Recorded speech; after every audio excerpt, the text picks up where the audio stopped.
पहली मूवी में आपने देखा होगा कि धरती की रक्षक अच्छी परी को एक बुरी शक्ति महसूस होती है, और वो और कोई नहीं होती है, वो होती है लक्षिता, इस ब्रह्मांड की सबसे खतरनाक गंदी परी। तो इसके बाद अच्छी परी बादल लोग जाती है और उसे मारने वाला अमृत पी कर आती है, जिससे वो उससे भी ज्यादा शक्तिशाली हो जाती है, और फिर वो उसका खात्मा कर देती है, क्योंकि अच्छाई की हमेशा बुराई पर विजय रही है। और फिर गुलोल लोक की लाइब्रेरी में वो वही किताब निकाल लेती है जिसमें उसकी बहन का नाम लिखा हुआ था। फिर वो देख लेती कि लक्षिता ही उसकी बहन है, जो कि उसे पहले नहीं पता था। तो अब उसे पता चल गया है कि लक्षिता उसकी बहन है। फिर वो गुरु ऋषि के पास निकल जाती है, फिर वो गुरु ऋषि से पूछती है, और फिर खुद ही अपनी बहन को वापस लाने लौट जाती है। फिर वो अपनी बहन को मैजिक रिवर्स करके वापस बुला लेती है और उसे बुरी शक्ति खत्म कर देती है। और फिर अब उसके आगे तो क्या कर रही हो? कुछ भी, मैं तो देख रही थी धरती पे कोई बुरी शक्ति तो नहीं आ गई।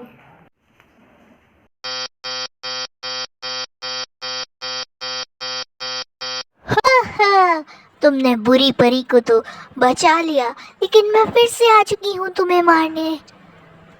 मैंने तो सारी बुरी शक्ति खत्म कर दी थी, तो फिर ये कैसे हो सकता है? वो सारी बुरी शक्ति तुम्हारे अंदर थी, मैंने तो उसे खत्म कर दिया था, तो फिर ये कैसे आ सकती है? अब हमें गुरु जी के पास जाना होगा, वही को बता सकते हैं।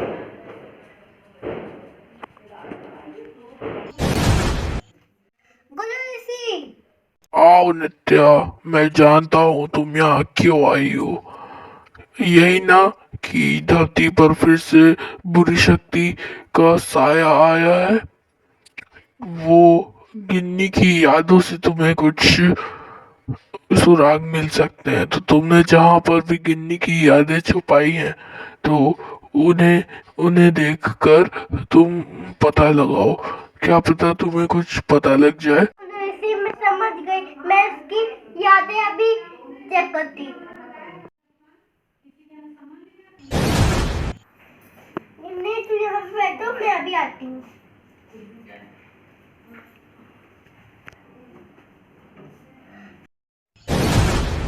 ये रही गिन्नी की यादें। ये है मेरा अंश।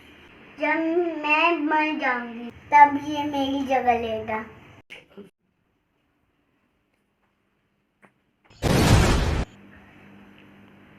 लक्षिता ही तो पहले बुरी परी थी, तो मुझे लक्षिता का स्पर्श ले लेना चाहिए, जिससे मैं बुरी शक्ति को मार सकूंगी।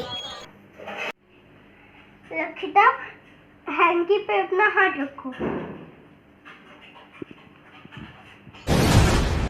अब इस स्पर्श ही पूरी शक्ति को मारेगा।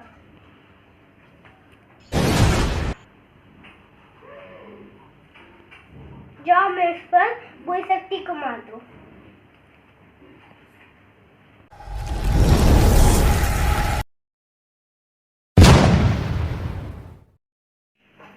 अब इस ब्रह्मांड में फिर से शांति रहेगी।